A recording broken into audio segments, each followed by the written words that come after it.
31. Jacob heard that Laban's sons were complaining. Jacob has taken everything that belonged to our father. He has gotten rich at our father's expense. When Jacob saw the look on Laban's face, he could tell his attitude towards him had changed. The Lord said to Jacob, "Return to your fatherland, to your fathers, and to your relatives. I will be with you." So Jacob sent a message for Rachel and Leah to come to the field where his flocks were. There he said to them, "I can tell that your father's attitude towards me has changed, but the God of my fathers has been with me. You know that I've worked for your father as hard as I could, but your father has humiliated me and changed my wages 10 times. But God has not permitted him to do me any harm. If, if he said, 'The speckled animals will be your wages,' then the entire flock gave birth to speckled offspring. But if he said, 'The streaked animals will be your wages,' then the entire flock gave birth to streaked offspring. In this way, God has snatched away your father's livestock and given them to me. Once during breeding season, I saw in a dream that the male goats mating with the flock were streaked, speckled, and spotted. In the dream, the angel of God said to me, 'Jacob.' 'Here I am,' I replied. Then he said, 'Observe that all the male goats mating with the flocks are streaked, speckled, or spotted, for I observed all that Laban has done to you.'" Lost my place. "I am the God of Bethuel, where you anointed the sacred stone and made a vow to me. Now leave this land immediately and return to your native land."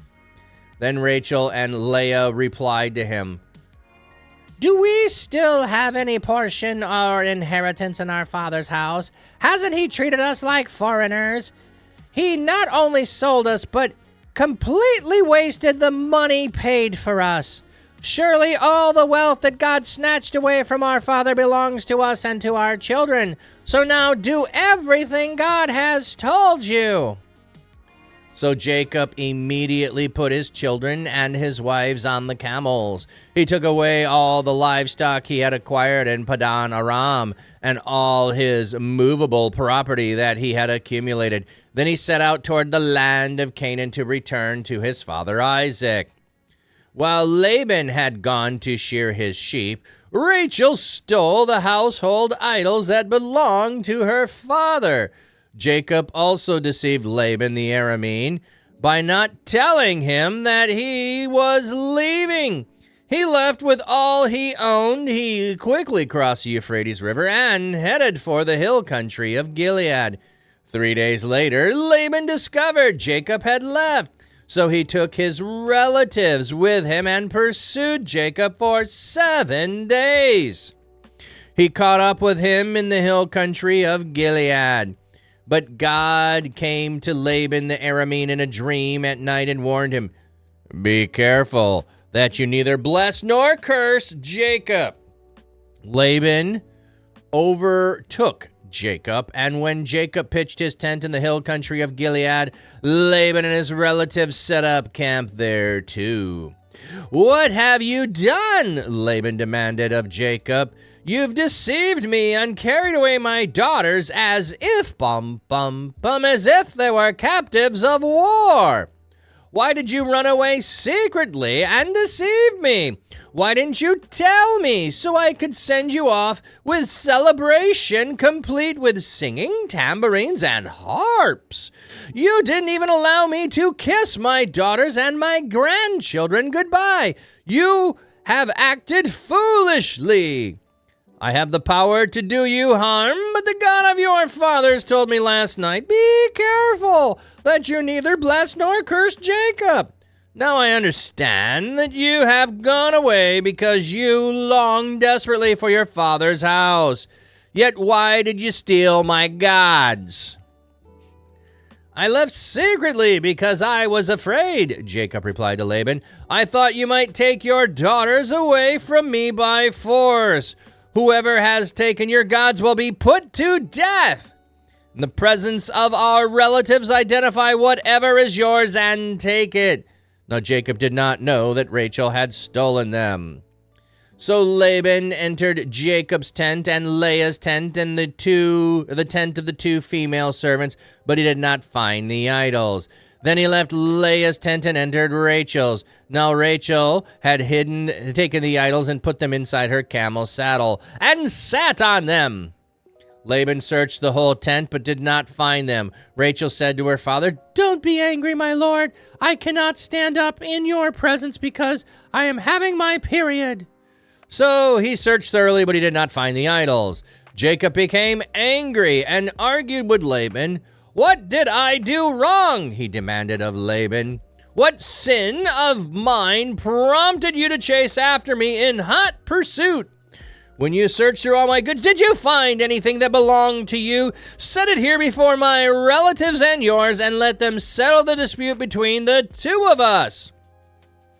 I have been with you for the past 20 years. Your ewes and female goats have not miscarried, nor have they eaten rams from nor have I eaten rams from your flock. Animals torn by the wild beast I never brought to you. I always absorbed the loss myself. You always made me pay for every missing animal, whether it was taken by day or night. I was consumed by scorching heat during the day and piercing cold at night, and I went without sleep. This was my lot for 20 years in your house. I worked like a slave for you. 14 years for 2 daughters, 6 years for your flocks, but you changed my wages 10 times. If the God of my father, the God of Abraham, the one whom Isaac fears, had not been with me, you would certainly have sent me away empty-handed. But God saw how I was oppressed and how hard I worked, and he rebuked you last night." Laban replied to Jacob, "These women are my daughters, these children are my grandchildren, and these flocks are my flocks. All that you see belongs to me. Now how can I harm these daughters of mine today, or these children to whom they have given birth? See now, come, let's make a formal agreement, you and I, and it will be proof that we have made peace." So Jacob took a stone and set it up as a memorial pillar.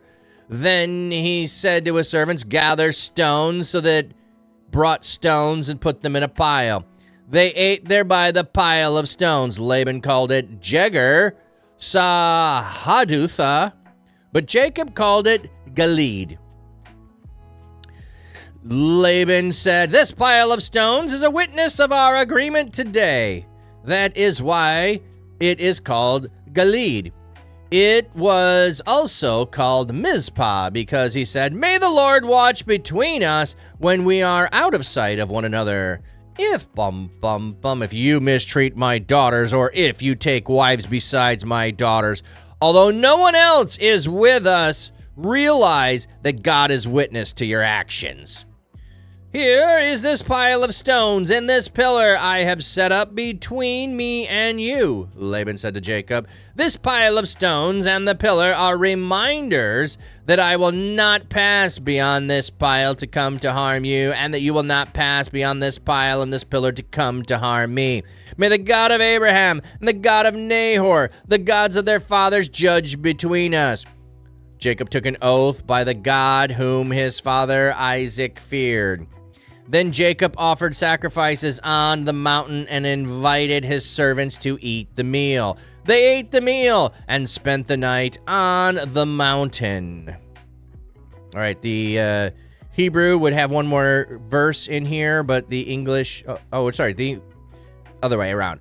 Early in the morning, Laban kissed his grandchildren and his daughters goodbye and blessed them. Then Laban left and returned home. Okay. Just going to start with this funny thought here at the end. In the morning, he kisses his daughters goodbye. Did Rachel sleep on the camel?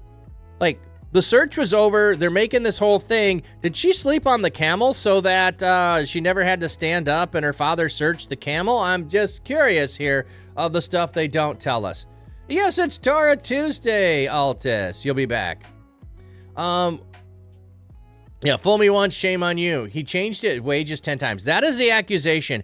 We don't get a count of the wages changing 10 times, but we get in the recounting of the dream and the retelling it of arguing back and forth here that it was speckled or spotted or striped. So it kept like changing, like, oh, no, it needs to be spotted. No, it needs to be speckled. No, it needs to be striped. Like, that's the only wages you're getting. So it's like he keeps changing which sheep you get. And he knows how to manipulate, apparently, which one of the trees you use to get the speckled, spotted, or striped in the goats and the sheep, or the dark wool appear. So yeah, he says he said it 10 times. The angel, is telling it. But let's just back up to the beginning of this, because there's a lot here.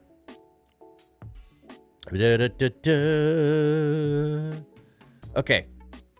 So Jacob heard that Laban's sons were complaining. That's how this starts. So he hears them complaining, and then he notices Laban's face has changed. His attitude has changed. So he sees that because of his son's complaint, his attitude towards Jacob has changed because of Laban continually swindling and changing the wages over and over again, and Jacob being able to get around it. His sons are like, God, he's swindling you, Dad. This should all be ours, and you're letting him do all of this. And so they're raising a ruckus about it, and Laban is starting to believe them. Instead of seeing what he had before, hey, I'm being blessed because he's here. As soon as his wages switched from being wages that are his daughters, and now it's sheep and goats, he's now upset because he's not getting as much as he had the previous 14 years. So we have 7 years for one daughter, 7 years for the second daughter, 6 years for the others. So if we go back to how old could the oldest child be, it is 7 years before he marries Rachel. It is a then total of 20 years. So that means 13 years old is the age potentially of Reuben as they are leaving. 13 is going to be Reuben. We're going to take our ages down from there. We do not yet have Benjamin being born. So we could have 13, 11, 10, 9. And when you get the servants having births at the same time, you could have 2 in the same year. So those could all be bunched up together. And then Rachel has 1 at the end. So let's just say Joseph maybe is 3, 4 years old, potentially. If you just trying to figure that out of the 13 years, how we might have a distribution there. So we have 2 sons of Laban. They've never been mentioned. They've never been mentioned up to this point. We get no names of them. They're not named. So clearly he has more than 1 because there are 2. It says plural. So there could be 3, there could be 4. Doesn't matter. They're jealous of Jacob. Hey, Damara, welcome in. The Lord said, so he brings,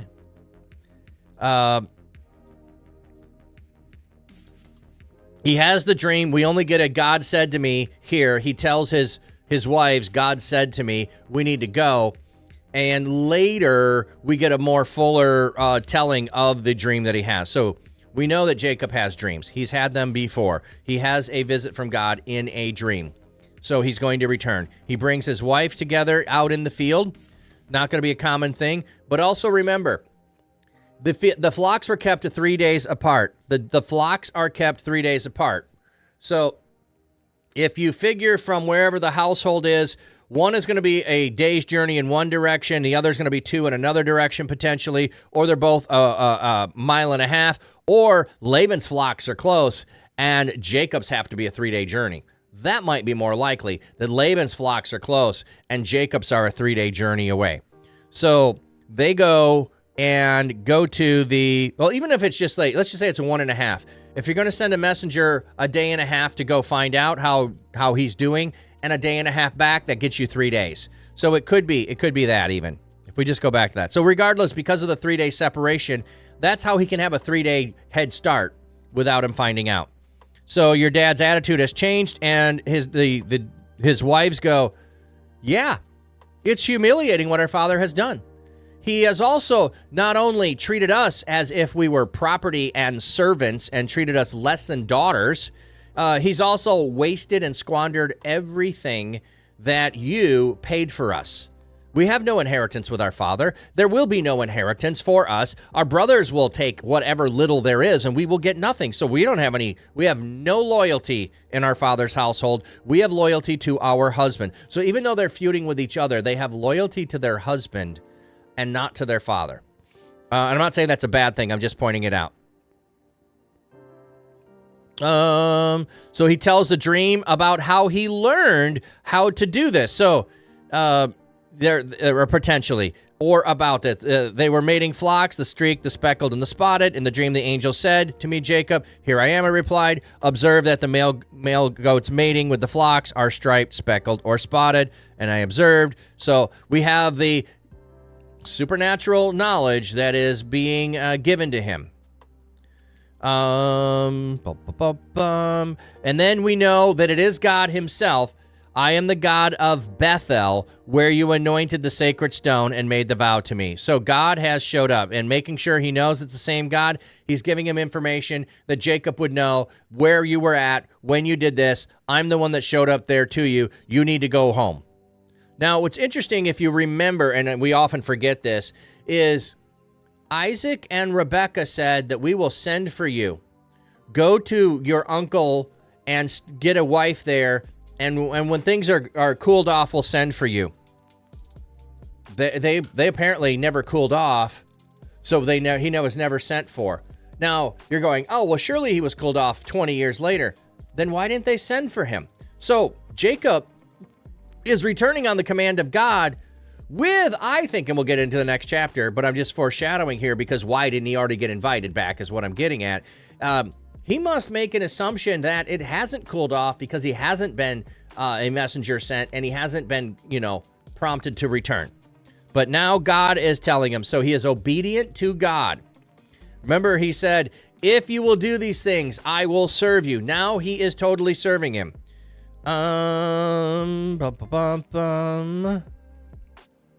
So he puts his children, camels, on the wives and goes. Okay. While Laban had gone to shear his sheep, Rachel stole the household idols.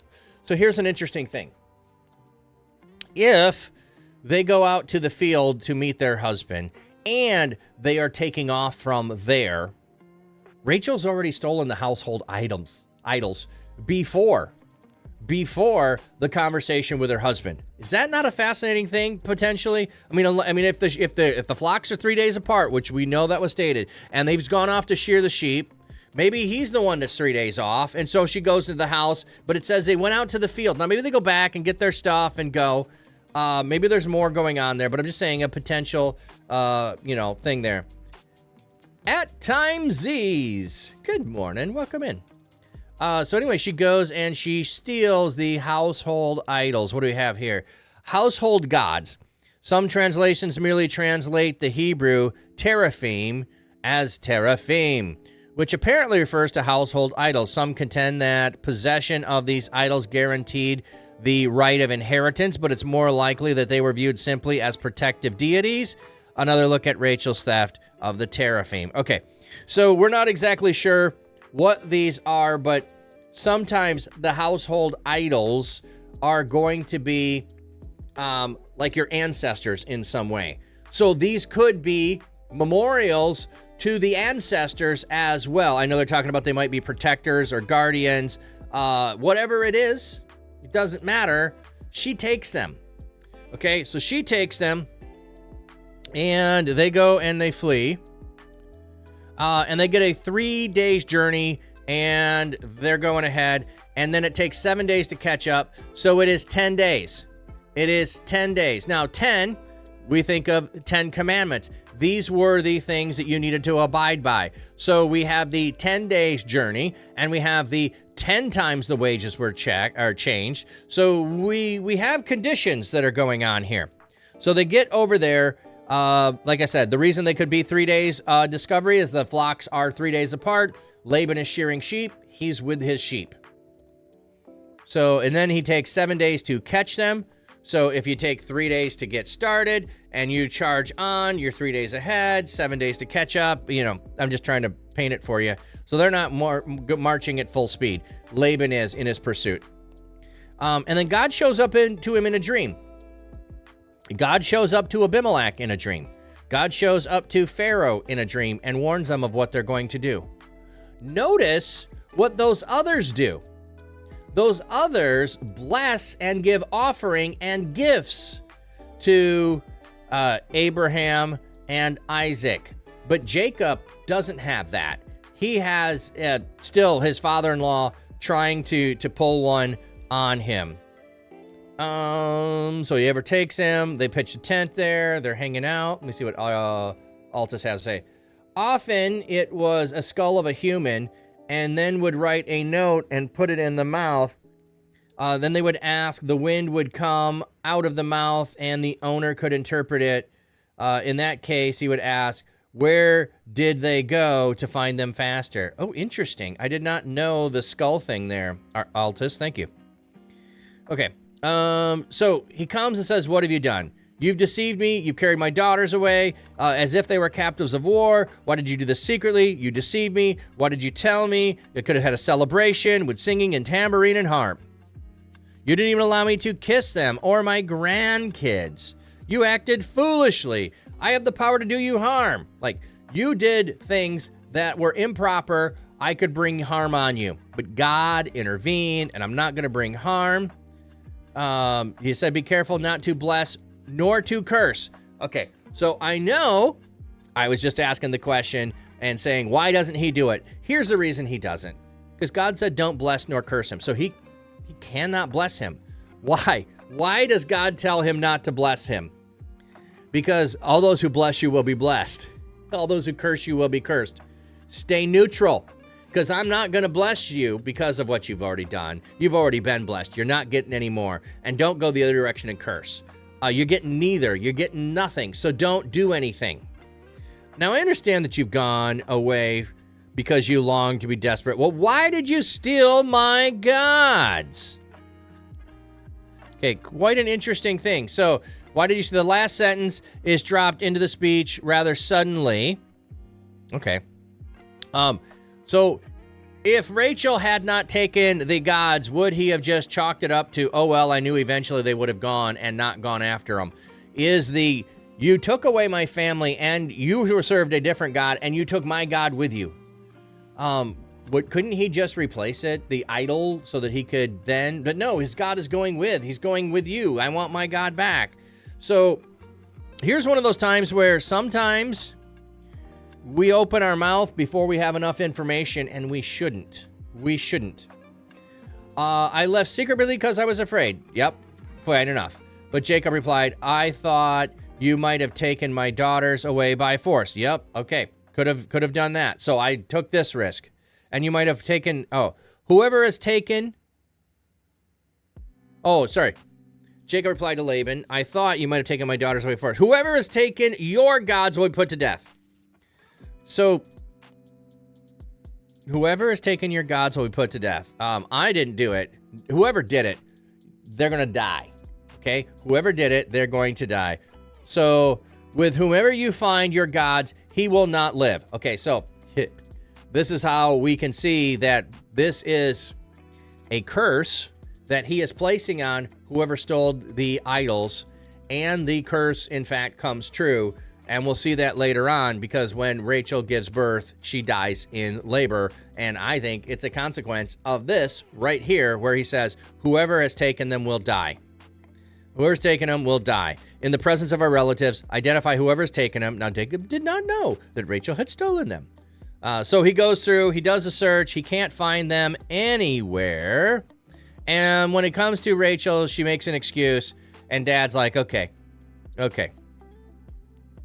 And then, because of all this, Jacob is now even more furious. What did I do wrong? Well, that would cause you all of this stuff. They're not here. I told you I didn't do anything. Notice how he gets confronted by God and still worships idols. Yes, he gets confronted by God. Shouldn't he now abandon the pursuit of the idols? because he had success and talked to the gods through Teraphim, and they worked. Talking to a deity for him wasn't out of the ordinary, although the voice from the Teraphim were likely demonic. Yes, absolutely. Shiny Penny, good morning. Yeah, so he has a form of, and it did say by divination he learned this, so maybe it was through the Teraphim that he learned that Jacob was being blessed, or he was being blessed because of Jacob.